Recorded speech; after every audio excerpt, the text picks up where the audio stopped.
wife and the Tiaga tagged me to do a what do you actually carry video. And I'm going to take that to mean the knives that I carry whenever I'm not doing review knives, not doing shakedown knives. I'm just carrying by choice. And so that's what we're going to do. You saw the drawer there, and some of that stuff in the drawer is stuff waiting on pictures or sharpening or various other things. The stuff on the far right is the stuff that I generally have the choice to carry, and that's what we're going to look at. First up is the WE 702.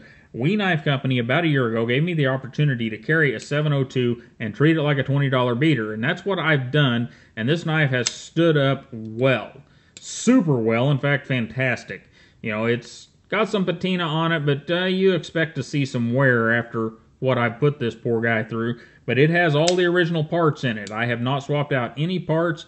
I've sharpened it a couple of times, and, you know, it's just been a great knife. That Bowler M390's held up well, and it's still got that awesome WE action.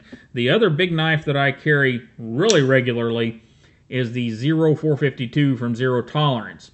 And this is a knife that I've had on several occasions and never kept for whatever reason. My brother wanted to make sure I kept this one. So it's got custom titanium hardware all throughout. Everything has been anodized to match the scale, and it's got a custom backspacer in titanium that has been anodized to match everything else. And then I got that for Christmas, and then my wife wanted to double down on that and make sure I carry one of these. And she got me the blue one, and it also has custom anodized hardware throughout. So they wanted to make sure I had a 0452 to carry, and one that I wouldn't just let slip through my fingers. The last large knife I carry is a Leong Ma Endeavor. I got this knife directly from Leong himself. I said, Leong, I want one that I can put up to hard use, and he handed me this. I paid him, and he was right. This is the knife that I pick up whenever I'm going out, and I know I'm going to be working on stuff out in the yard, out, you know, working on one of the trucks or whatever, and it has held up super well to all that abuse, and it has had some abuse. I mean, look at it there, doing things that, I don't even know what the price on this is, I don't remember, but doing things that a knife of that price usually don't do. But that's part of what I try to do here for you guys, is to take some of these knives out and use them like I stole them, I guess, even though I didn't. And you guys also know that I carry a locking knife in my left pocket. And most of last year, it was a CRKT pillar or pilar. And it's because this thing just has awesome ergonomics, has a nice high grind, cuts really well for what it is.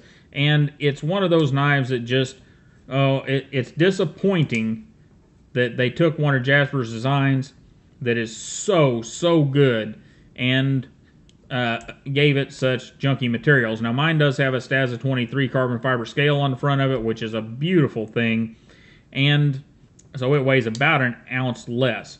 But this was one of my favorites, and I did work to keep that 8CR13 MOV sharp. But then here recently, Best Tech one-upped CRKT. Somewhat similar ergonomics, and just a better knife overall. One, it's titanium all the way through. And secondly, S35VN. And different, but similar ergonomics, and a great little blade. And this, or the Imp, which is also right here, has been the knife that has adorned my left pocket the majority of the time since they came out. And unfortunately, the pillar has been relegated to second class because, well, CRKT relegates it to second class. So, and these have been moved up to first class. And I really am looking forward to seeing what the rest of the knife industry does to kind of match what Best Tech's done with those small knives. And then there's the knife that's been with me pretty much 365 days a year. And some of you guys know what it is, some of you don't, but here it is. It's the 58mm Swiss Army knife. And usually it doesn't matter which one, but because one of you awesome people told me to put a flight tag on it, instead of a lanyard, instead of a keychain or whatever, this knife has stayed in my pocket for nearly a year. And yes, I know I just jinxed myself, but that's okay. I've still got a whole bowl full of them from all the ones I've lost and found in the past. But if you don't have one of these, just go get you one. They're pretty inexpensive. The classic SD can be had sometimes for around $10. So if you don't have one, get one and try it. It's because of all of the little tools on it, not the blade, all the rest of the little tools, little scissors, little tweezers, toothpick to get that crap out of the charging port in your phone. That's what makes this little knife important to have around. And two knives that I want to give a final shout out to before we close this thing up, and that is the Spyderco Mantra and Imagine a British Racing Green Dragonfly and ZDP 189 right here.